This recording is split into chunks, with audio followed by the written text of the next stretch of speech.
She had cheated that 55-48 roll.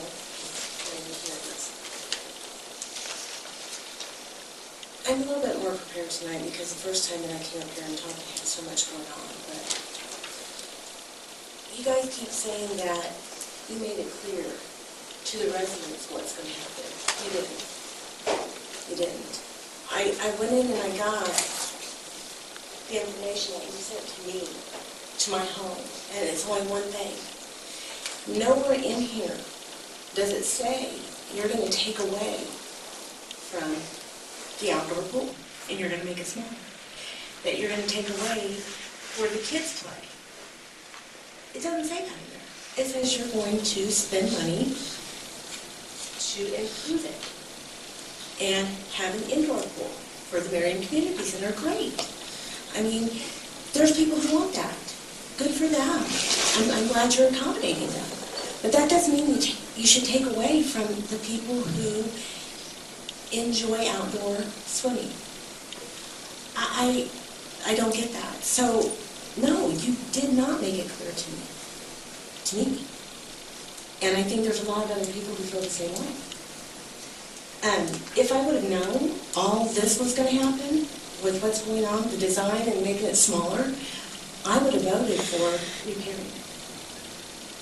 That's what I would have voted for. Pardon me.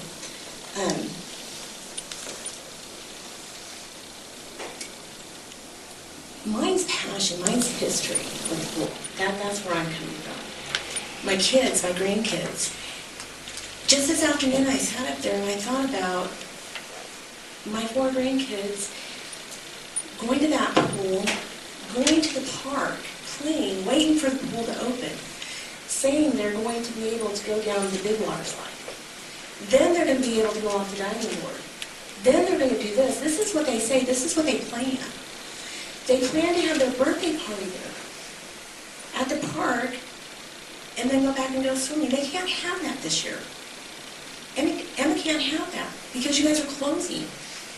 And all that's going to be taken away from them. So they can't play catch. We can't play like we do in an outdoor pool. And it feels like if I would have known, I think if people would have known, and you guys would have been more clear with what you were going to do, people could have made a better decision. They could have voted. And nowhere in this literature that I have that you guys sent to me, does it say a parking garage? Does it say a library? And your pool's going, and the outdoor pool's going to be small. All you're focused on is an indoor pool. So that leads me to believe, reading it, that hey, right, they're going to have this big indoor pool, and we're still going to have our outdoor pool, which is going to be updated. Thinking maybe you'll put sprinklers in, so the pavement's not so hot when we're walking to and from, and these little kids run around because their feet are hot. And then they get yelled at to walk because their feet are burning. I mean, that makes no sense to me. But I'm thinking along those lines. I'm thinking improvements to what we have. We're not taking it away. So, where do you guys think that everybody or most of the community knew what you were going to do? I don't know. I don't know where that comes from. Because I didn't. And a lot of people at the pool did not notice. Thank you for listening. Susan Downs? Good evening. Thank you for listening to me, and I'd like to thank all of you for the effort you put into the city council. Give us your name and address. Oh, yes. Suzanne Downey, 9508 West 51st Street, Merriam. First of all, I've heard comments that people didn't expect the pool to be different than it is. Well, I looked at that postcard you all sent out. The pool was clearly different. It didn't look anything like what it looks like now. I think it's going to be a tremendous thing for the community, not just drawing from Merriam, but from Wyandotte County. I see cars at the outdoor pool. And I think parties and things like this for the indoor pool are going to be great. I think the new 7 and 8 options are a terrific step in the right direction. The diving pool area will, I think, help to eliminate the mission pool being super crowded because the dive tank takes up so much of that space. And if we're going to have to cut down the outdoor pool, having the dive tank, I think will eliminate that. Something I hate about the mission pool is that it is very, very crowded. And it's because the dive tanks take up so much room. I don't know the size of the Merriam pool, outdoor pool right now, because I kind of have them come to these meetings, so I miss that stuff. I would like to know, so maybe if one of you, I think you might be told Rusty, let me know what that size is. So when I'm talking to people, I can say, this is what it's proposed to be, this is what it is now. When I go to the pool, and we go several times a week, because we're season pass members, there's a lot of times where the pool isn't as crowded as we'd like to think it is. The 270 per day seems really logical, and they're definitely not all there at the same time, even on the very hottest of days. I think that's really all I have to say. Thank you very much. Tony Duckworth?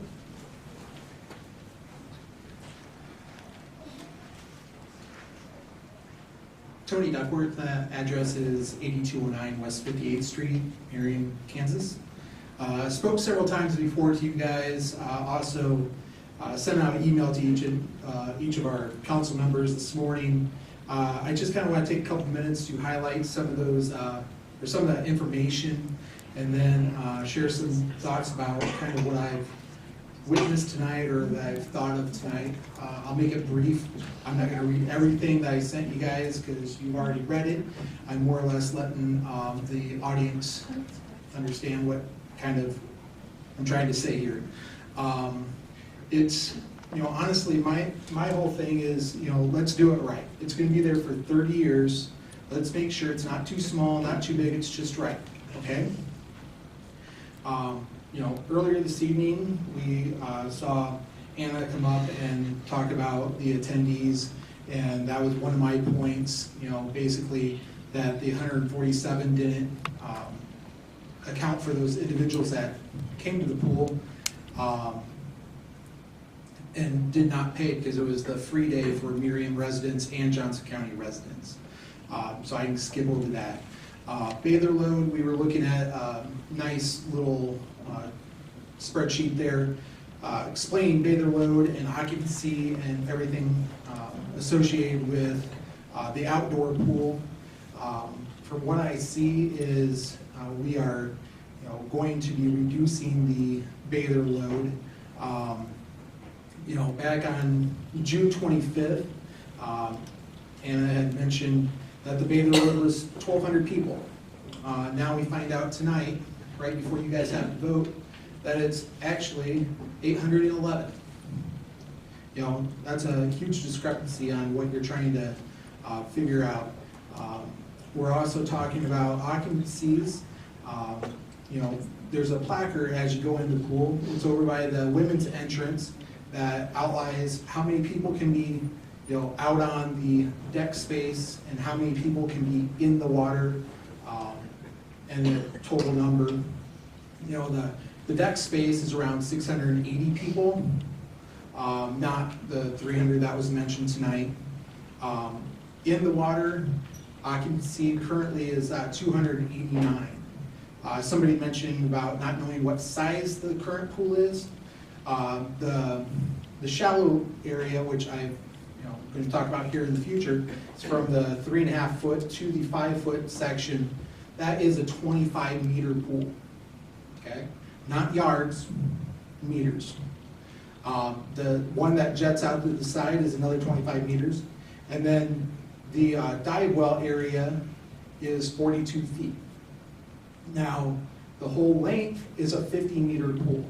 Our swim team really needs a 25 meter pool, not a 25 yard pool, to compete with the Johnson County Parks and Rec League. I'm kind of disappointed in the fact that, We were told it's 25 yards, you know, on the 25th, it was 25 yards. Then on the 17th, or I'm sorry, July 16th, we were told, oh, that was a mistake, it's actually meters. Well, again tonight, that was a mistake, it's actually yards. Nobody can tell me what size the new pool is going to be. If you look at option 4, 5, 7, and 8, on the left-hand side, it'll say 6-lane or 8-lane, 25 meter. On the right lane, when it's describing what it is, it'll say 25 yards. So even in the plan layouts, you're getting this information. I don't know about you, but I'd rather know the facts and know what we're getting to make a decision on spending $4 million. Yeah. 1 minute, Oh, how much? 1 minute. 1 minute, real quick. Then, I want to point out a couple other things. Everybody is wondering, you know, where are we going to get this money from? You know, can we use the TIF? Well, how much is the library pitching in for this new parking structure that we need? We had initially planned on just having a parking lot. It was going to meet our needs at the community center. Then the library decided to join the efforts, and basically we gave them the land for free. Well, sorry, $1. But I don't see anywhere where they're giving us money to help pay for this parking structure to hold the patron road that they support. You know, and I know that we're trying to make a decision on which plan is best. Out of the 2 plans that I saw tonight, option 7 and 8, those are a lot closer to being in the right direction. By getting those diving boards out of the 25 whatever meters yards. Yep. Just one more second. I think that that is the correct way to go. Thank you for your time.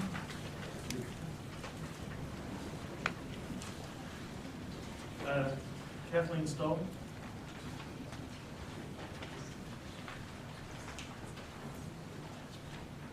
Kathleen Stahl, 10208 West 53rd Street. Thank you for letting me have stuff to say. I forget things a lot, so I actually have a piece of paper. But I think, I'm on the park board, but these comments are not park board comments. These are the comments of my husband and I. And that is that we have been following this whole process since the very beginning. And we really have felt like things have gone really well. That there's been a lot of public meetings, there's been stuff mailed out, but the public meetings have also allowed everybody to make their comments. We think that the plans that have been looked at allow for the survey. They survey people, and there's all kinds of data about what the people really wanted, the amenities that they wanted, the order in the amenities, 1 through 10 kind of thing. And I think that the plans, the recommendation plans for the committee meet those needs. And I would like to just continue to see things continue as they were and accept the design committee's recommendations and not slow everything down with new changes or with expansions. I think the fact that we have an indoor pool does serve the needs, and that the indoor pool was really high on the list of amenities that people wanted. And so we just would like to see everything keep going so that we don't have to take the extra time to reevaluate everything, to recontact all the people that have been contacted or gotten their advice at this point in time. We just want everybody to stay the course. I think the committee and the city's done due diligence, and we should just keep going with what has been recommended by the design committee. Thank you. Don Fowler.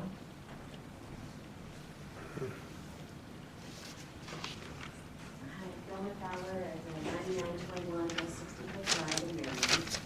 So basically, I agree with everything everybody else has already said. Thank you. A few comments from tonight. As somebody else kind of mentioned, that I was disappointed to hear about the yards versus the meters. So I don't know if it's because we're moving so quickly, things are changing. Maybe staff doesn't have time to get everything all the questions, and that happens quite a bit. You tend to make mistakes, so I'm kind of concerned about that, are disappointed to hear. I'm also worried about the proposed timeline, how you guys in council are having to come up with kind of a direction tonight, and that's being before the joint meeting tomorrow with the steering committee and the park board, and then the public meeting being held on July 30th. So I kind of wonder if why are we having these meetings if we're not listening to what people are saying? I agree with Kathy that I believe there's been a lot of communications, a lot of surveys that have gone out, but I didn't read anything in the master plan that said it would be reduced. As a matter of fact, and Chris, I kind of watched a video of you from the public meeting the other day. You said the guiding concepts in the master plan were to be financially feasible, to not lose a lot of money, which is great, but you also said you didn't want to diminish the facility. And I think what we're proposing now at that 25-yard pool is something you have to stop and ask yourself, is this a big diminishing factor? And I think it is. I think it's significantly smaller. As a matter of fact, on Friday night I went out to the pool and I looked at the 25-yard or the 25-meter area, just the 6 foot. And I actually bumped into one of the people in the audience and I said, is this the 25 meters that everybody's talking about? He said, yes. And I was just dumbfounded to think that our pool is going to be that small. I have gone to the Mission Pool. I don't want to go to the Mission Pool because you can't do anything there. There's not enough space for anybody other than the kids. So that's something I wanted to kind of bring up. I think some of the gaps we still have are not having a 3-meter board, the high dive. And I can't imagine building a well and not having that. That's a function we have today. I understand that there's new requirements on how to go up to that high dive. Well, let's build it. You know, let's figure out a way to make that happen. I also think that we should have an area in the pool, the new design, to where you can dive in off the side. We have that today, and as everybody was kind of talking about, that's how kids learn how to dive before they get off those boards. I went through the website and talked, and I love the fact of the snippet about the outdoor pool. Here's all the various amenities we have today, and there is something for everybody, from the kids to the people who swim versus the divers, and kids just playing catch. I just hope that we can make sure that we have all those amenities in the outdoor experience like we have now. Thank you. Oh, there's one other person who wanted to take up my time, since I didn't take my full 5 minutes. That's Larry. Come on up. No, actually, I'm done with the people whose names are on the list, and now we're going through the people who didn't sign up on the list. I'm Larry Cisneros, address 4824 Perry Lane. I just wanted to say that from the beginning, I think the committee put everything out there, what they wanted to build, and how much it was going to cost, and they got a committee had to go through all community centers around Kansas City area, and they picked everything that worked for that community center, and they put it all together, and this is what we're coming up with. It takes care of all different age groups, everybody gets something, and they're still keeping it in the budget. And with the design team and architectural team, I think they're doing a really good job to get to this point. I've done construction for 35 years, project manager for some of the big companies in Kansas City, U.S. Engineering, worked with J.D. Dunn, McCarthy, traveled all over the country, and I haven't seen anybody put a project together any better than these people. And they got the best interests of all the taxpayers in the city, and I think they're going to be happy with this project if it goes through with what they propose. You know, and they'll be happy for the next 30 years. And I think what you got right now with Annie Slocum, you know, running the facility, she's really done a really good job so far, bringing everything up with the community center. And if you give her something to work with like this, I know she's going to increase the attendance, and it's going to probably be a lot more feasible and economical for the city. We're going to have a lot of money coming out of the taxpayer's pocket to support this thing. Just give her something to work with, and I think everybody would be happy with it. That's all I got to say. Thank you. Anyone else like to come forward? Go ahead, Mr. It's here, yeah. I'll put you on next.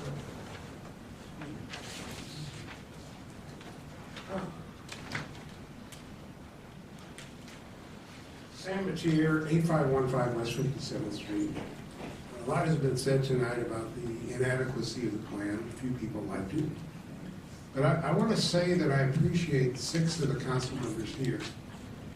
And the reason I appreciate those 6 is because they listen to their constituents. And I know they listen to their constituents because they talk about it. And they say, I heard this and I heard that. And the other council members don't. And instead, the answer is always the process. We have to believe in the process. The staff knows the overall plan, and we have to trust them because they're professionals. They are professionals. They're very smart. They're very educated. They could run this city and do it very well without any of us. But they don't make the policy. And that's what this council is all about. So getting back to the process, I think we've had a failure here. We keep saying, follow the process, and we'll be okay. Well, all these people are here because the process failed. And people are complaining we didn't get what we were promised because the process failed. And some of the information we're getting changes the cost and what happened and all this changes, and that means the process is not good and something's wrong and it needs to change. And the council members are getting their information too late, and the committees are getting it too late.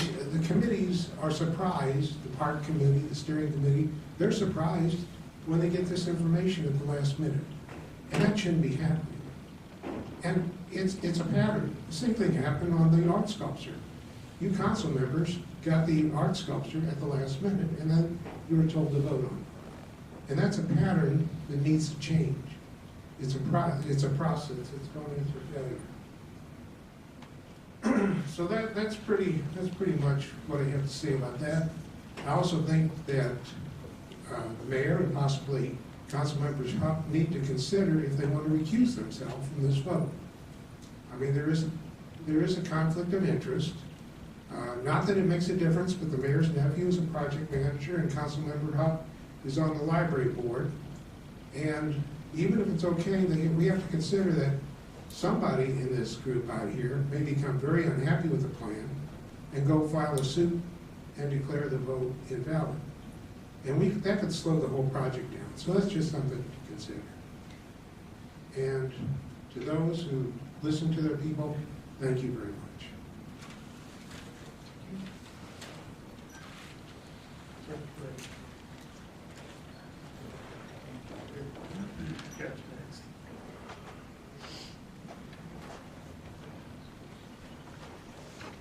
Good evening, Tom Heffron. I'm at 9724 Hopper Drive here in Merriam.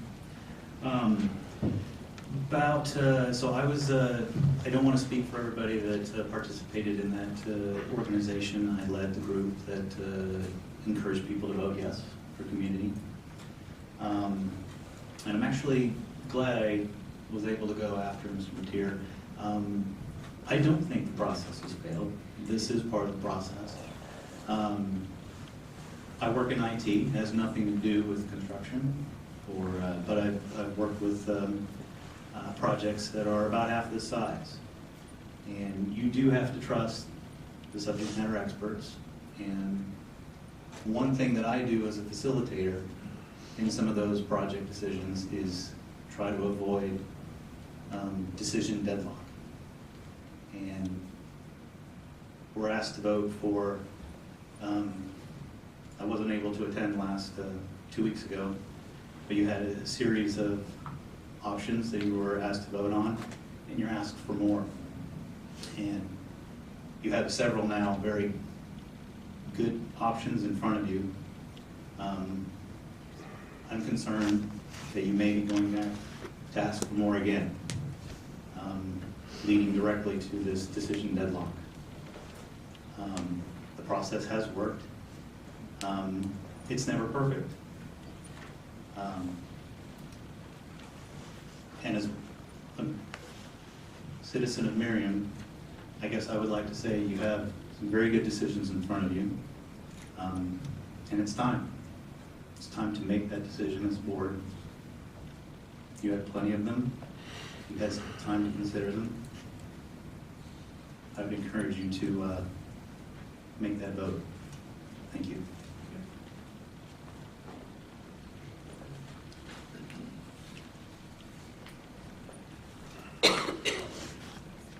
Good evening, Melinda Duckworth, 8209 West 58th Street, Merriam, Kansas.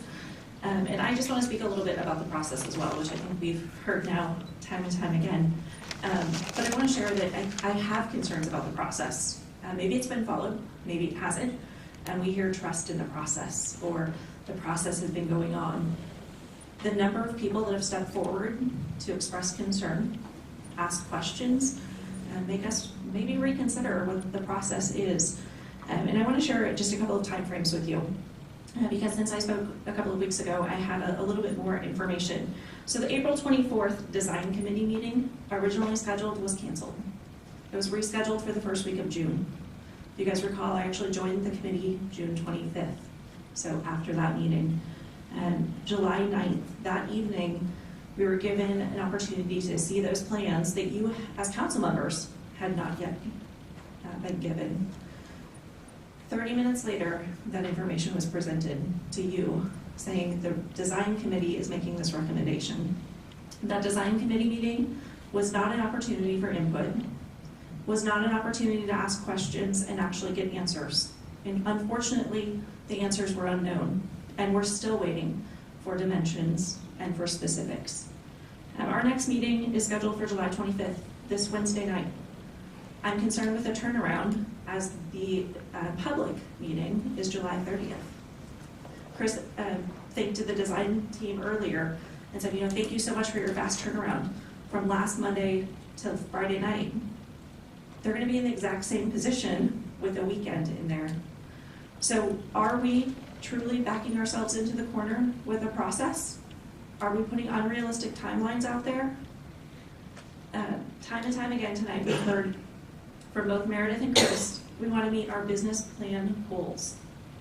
Your job as the council is to meet the needs of the residents of Merriam. Set aside the timeline, set aside the business plan goal, and let's go back to talk about what the residents of Merriam really want and need. Thank you, guys.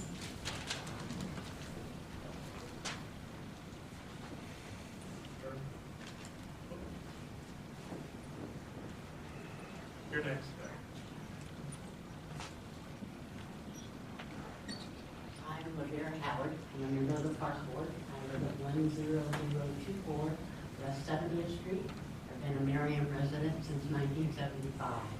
I have to be honest, I've never used the outdoor pool. Up until about 5 years ago, 6 years ago, I had a pool of my own. I didn't see a need to. Frankly, I was over outdoor pools when I got rid of my outdoor pool. I was unsure about the indoor pool, whether we could support it. But I have to be absolutely honest, I'm looking forward to having an indoor pool and using the indoor pool. I didn't come here tonight and intend to speak. I've been on the park board since either 2007, 2008, I don't remember which year Nancy talked me into it. But I want to take exception to what Mr. McKeer said. I think it's totally uncalled for to be calling out any member of this board. Nancy and Chris are my city council women. They are in my ward. They have been very informative to anybody in our ward. They've been willing to talk to anybody that wanted to talk to them. I don't have any objection to anybody that's on the board, but I do have objections to some of the things that have been said. And it shouldn't be a part of this. I, as a board member, in my own mind, it felt like I've known from the very beginning the pool was going to be smaller, it had to be smaller. if we're gonna have to come up with another $1.5 million to pay for a larger pool and a dive pool, where's that gonna come from? What are we gonna pull out of the community center? That maybe some of the other people that haven't spoken up don't want to lose that. I think we've got a very good process going, and I think that we need to move forward to it. If we keep delaying this for another vote, and then another vote, and then another vote, we're going to lose 2 entire seasons with the pool. So, thank you very much.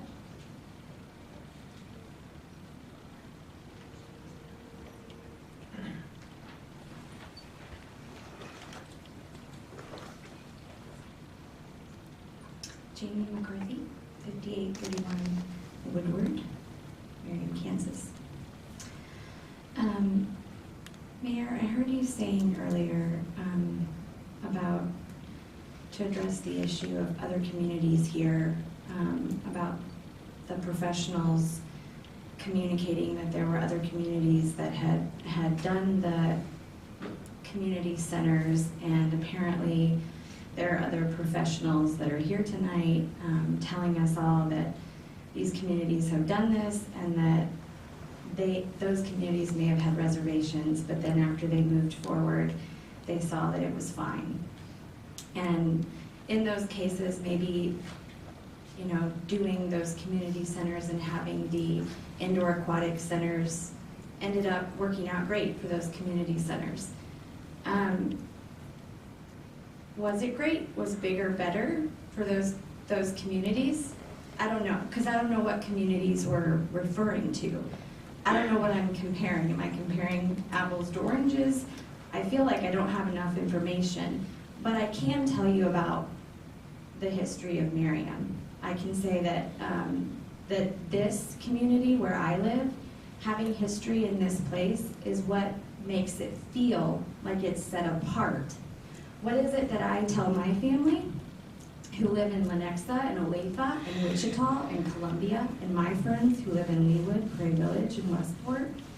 Do I say I love Merriam because of the huge, awesome IKEA with the super convenient parking garage and the huge, super convenient cafeteria food? No. I tell them to come because I love the community of Merriam. I love the surrounding areas, the people here. And I know that the people here tonight are here because they're desperately trying to get you to hear them. I feel like Merriam's unique because it is small. I know my neighbors, we have block parties, and there's a bit of an old-fashioned charm left in Merriam. I feel like it's one of the communities in the smaller cities around here that there is that old-fashioned charm left. We aren't asking for everything to stay the same necessarily. I, for one, am happy about there being a community center. I think that the therapy pools that they're offering and the indoor equipment and things that are going to be available to different people in different walks of life is going to be amazing. But I can't say that I feel like everyone on the board is really hearing and listening to the people of Merriam and hearing what we're trying to say too. So I feel like we're just asking you to remember what makes Merriam uniquely Merriam, and try to hold on to that while you're considering this new community center and outdoor aquatic center. Thank you. Thank you. Anyone else?